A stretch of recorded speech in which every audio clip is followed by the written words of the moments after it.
Hey, this is John. Today is Friday, December 13th. Today's video I'm filming is in Germany. I'm wrapping up a business trip with my job and I'm at a hotel called the Moxie. I'm in one of their conference rooms and I head home tomorrow. One of the reasons I wanted to film today's video is I wanted to go over my InBody scan for November. If you watch my videos, you know that in mid-January of this year, I set really concrete goals of things I wanted to achieve. And one of the categories of goals was my health and fitness, well-being, etc.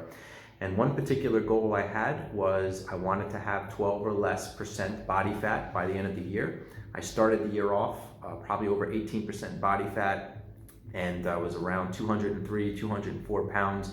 This year was a tremendous year for me transformation-wise in terms of my body, my fitness, my well-being on a number of different levels. So I'm really happy and I'm really excited to report the results of my InBody scan because it really shows I've made dramatic improvements and the things I'm doing are really working. So I wanted to go over what an InBody scan is. I wanted to go over the fact sheet so you can see how it works, and maybe this is something you can look into on your own because it's a really good way to set markers around how you are doing with your fat, with your muscle mass, your water retention, and you can log that over a period of time and see what your trends are looking like. So let's take a look at that and we'll go from there. Okay, as we dive in here, I have a folder just to show you. I have a folder that I use all year, and in this folder I keep all of my goals written down that I set in mid-January. I don't know why I haven't done this in the years past, but this was an amazing experience because, as you can see, I set 7 key goals, and then within each goal I have all these sub-goals that I wanted to achieve. Every week I went over my goals and saw where I was falling behind, what was going well, what wasn't. And I can't sit here today and say that I hit out of the park every single goal, but this definitely was an amazing way to keep on track and to measure myself and hold myself accountable. So looking at health and fitness, I set 8 goals. The goals were making sure I eat healthy, how often I want to exercise, I wanted to go through a detox, I wanted to do a body test and realize at least a 12% body fat, and I wanted to make sure I can see all of my abdominal muscles, get a routine dental exam, routine health and wellness exam. This is blood work, urine sample, etc., just like a basic physical. I wanted to run a 10-mile Tough Mudder obstacle course race in New Jersey, which I did do and put a cool video about that. So you can check out my YouTube station. You'll see that experience, which I did with my buddy. And then this is making sure I try to get enough sleep. Now, 5 hours may not be enough, I know, but these were my 8 goals. So today we're gonna focus on how this particular goal went, because I really hit this out of the park. And overall, this whole page, I did an amazing job and I feel really proud of myself, especially this goal here. So let's take a look at the so-called InBody scan. I don't know if you guys have heard of this, but an InBody scan is one of several different ways that you could measure your body on a number of different levels. It's a very easy exam to get. I actually did it in my gym. The way it works is you step on a kind of scale that has sensors on it. You step on it with your bare feet. You're handed a handle in your left hand and right hand. And then when they turn it on for about a minute, you don't feel anything. But what happens is it sends electrical currents throughout your body and measures the composition of your body and spits out this status report as you see. So let's go through the status report. At the top is your profile. The ID is your phone number, so I scratched that out. And by the way, this is called an InBody 570. There's different version numbers, maybe the style or the piece of equipment, but this is an InBody 570. So my height, 5'11", 41 years old, male, and I took this test on November 4th in the afternoon.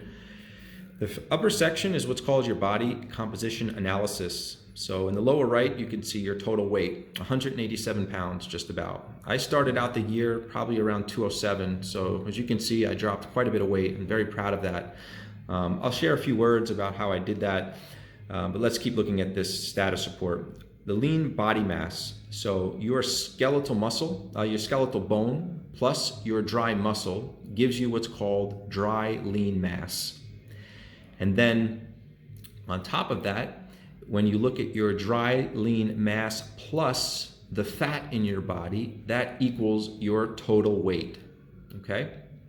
Total body water is intracellular and extracellular. So the more muscle you have, the more water you'll retain. And as you get older, the amount of water you should have in your body, does vary, but this total body water is indicative of basically taking into factors your total height, the amount of muscle you have, and so on. So we'll go over that in a little bit, okay? The next section is your muscle fat analysis. Now this is an interesting section because it breaks down your total weight, your skeletal muscle mass, and your body fat mass. These markers here means, like, this is neutral, so you want to be in this range. This is on the high side, this is on the low side. So this means that for my weight, it measures that I should be, well, it says a little bit less than 186 pounds, but it's not by much. So this is basically saying my body weight is slightly high. It should be in this range. My skeletal muscle mass is excellent. It's 99.7, which means I'm highly above the normal range of the amount of muscle mass I have, which isn't bad. Actually, this skeletal muscle mass is a key ingredient to something we're going to go over later called a basal metabolic rate, which basically is how many calories will you burn if you just sit on your ass all day long.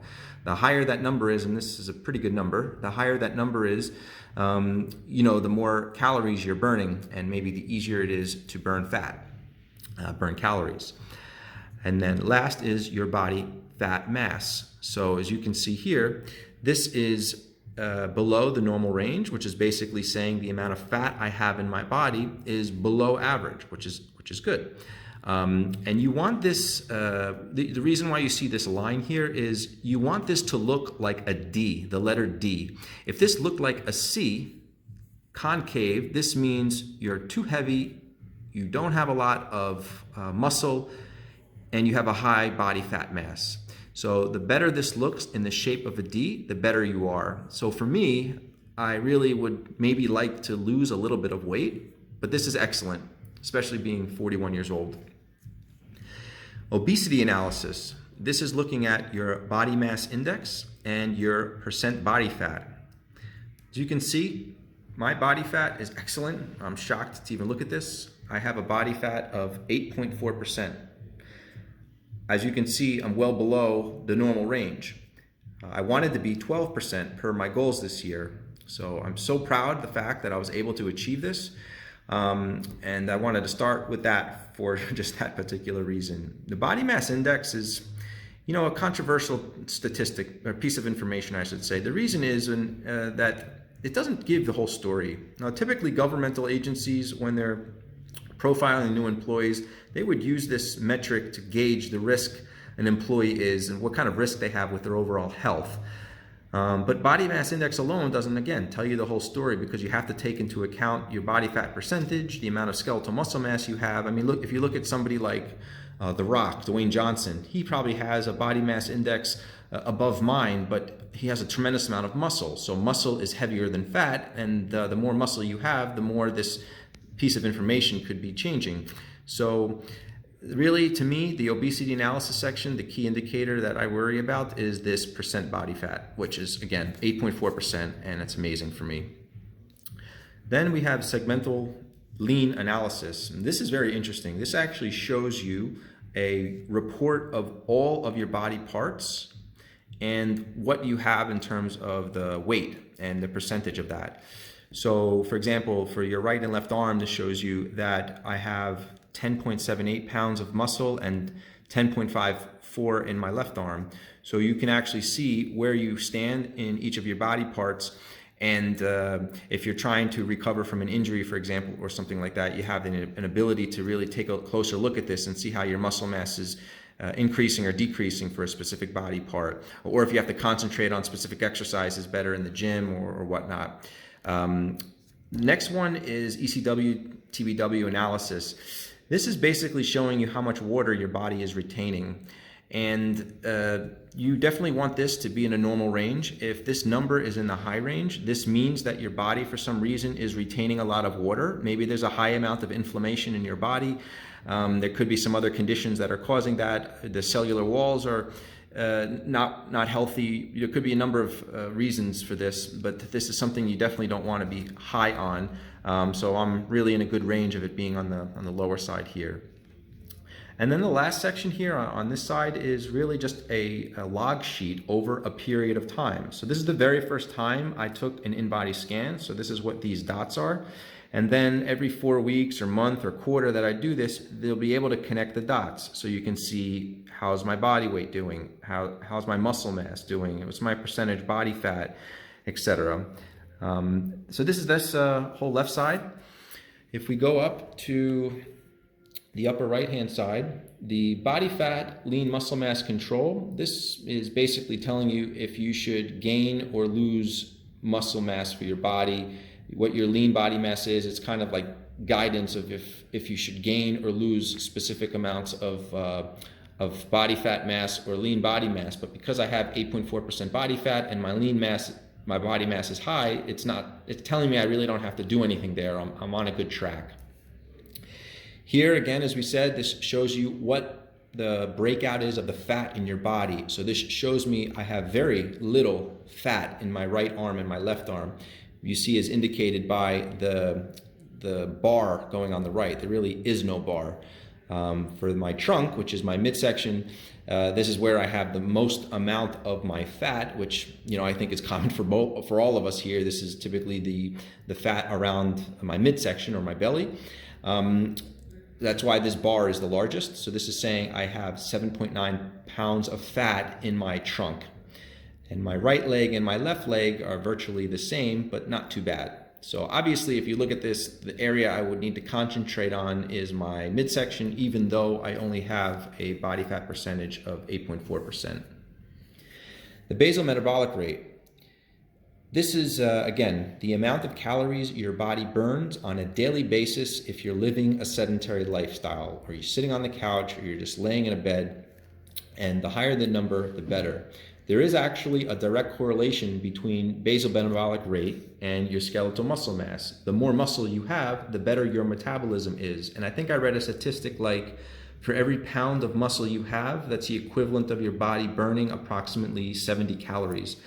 So this is why putting on more muscle has an overall positive effect on your basal metabolic rate and your health in general. Your visceral fat level. This is an important indicator. Your visceral fat level measures the amount of fat around your midsection, around your belly, the fat surrounding your belly organs. The higher amount of fat you have in your midsection, the higher risk you are of different health problems. So the metric here is you want to have a visceral fat level of 10 or lower. I actually have a visceral fat level of 2, which is very good. That's about it. This really overall is the InBody scan. I'm definitely going to incorporate this into my regimen. Ideally, I'd like to do this once a month, but if that's not realistic, at least once a quarter. My gym offered this first one for free. I believe if I wanted to do this after that, if I don't sign up for like a personal training package, I pay $50 to do this. So that's it, guys. I hope you learned something new like I did with this InBody scan. I didn't know much about this until I started focusing on that goal of really what options I have to measure my body fat. And this was one convenient test I had in the gym that I was attending. So hopefully this was helpful, and if you have a doctor or a personal trainer or a gym near you, you should ask them if they have an InBody scan. But like I said, InBody scan is one of a number of different options you have to measure your overall body fat composition, and by no means is this scan 100% accurate. This, like I think all of them, there is probably a positive or negative variance of how accurate it is, but overall it's definitely a good guidance sheet and tells you if you're directionally correct with your goals. So I would highly recommend you looking into that. The last thing I wanted to just quickly highlight is how I achieved what I did this year, especially with my small body fat and the amount of muscle I gained. With regards to my body fat, I simply did two things, guys. The first thing I did was simply committed my mind that this is what I wanted. It's so hard to set goals and keep them over the long term, especially if you have families. I have a family. I just had a son a month ago. I have a daughter who's 6 years old. I'm married. I have a full-time job, a job which I travel for. So it's not easy, and it's easy for you to fall out of that routine. But I made a mental commitment that this is what I wanted. I wrote down the goal. I read these goals on a weekly basis, and I held myself accountable. So first is mentally, I did it. After I mentally committed myself, what did I do with my diet? I actually do intermittent fasting. I'm not going to go through intermittent fasting in detail here. You can Google it, YouTube it, you'll find a ton of content, but the intermittent fasting program I did simply is the 18-6, which means, the 8-16, which means I eat for 8 hours during the day and I don't eat for 16. Simple. It's very easy. It's just a numbers game. As long as you can commit to that fasting period of 16 hours and know that what you should be eating still needs to be healthy. And the very first meal you eat when you come out of fasting is also important. Actually, I did a video on my YouTube station, which you should check out, about the meal I eat when I come out of fasting. It's a real substantial piece of oatmeal. It's a bowl of oatmeal with a lot of stuff in it that really is a healthy alternative to just a normal breakfast. But I highly recommend you check that out, because that's the meal I eat when I come out of fasting. And other than that, I just run. I picked up a fondness for running. I couldn't run a mile without sucking wind. Now I'm running 3-4 miles at a time, and in the summer months I was doing over 20-30 miles a week. So I'm really driving up my cardio and my physical activity. And in addition to that, I'm doing what you think I'm doing. I'm going to the gym and I'm working on my muscle mass and strength training. I love it. I feel amazing when I do it. It's now a habit of mine because I've gone so often. I'm going 4 or 5 days a week, and I just feel great. I feel amazing. And besides this InBody scan, another testament to confirm that what I'm doing is working is when I did my annual physical with my doctor. I was amazed to see my cholesterol and triglycerides, my HDL, LDL, everything was within normal range. 1 year ago, everything was high. My cholesterol went from 230 down to 181. My triglycerides were over 300, now they're 70. All my markers, all my test levels were in normal range. And the doctor was actually asking me what I'm doing. And he wanted me to speak to the nutritionist they partner with in the office, because for someone who's 41, this is not something they see too often, especially with significant changes in a year's time. So this is it, guys. I'm going to wrap up this video. I really wanted to chronicle this point because, as I said, really was excited when I saw these results, especially when I made it very clear in the first month of 2019 what I wanted to do, and to see that I actually achieved it just feels great. And this is momentum I can do and build on for other areas of my life, like my business objectives, my finances, etc. So hope you enjoyed it, hope you learned something, and leave me some comments if you have any feedback. Thanks, guys. Take care.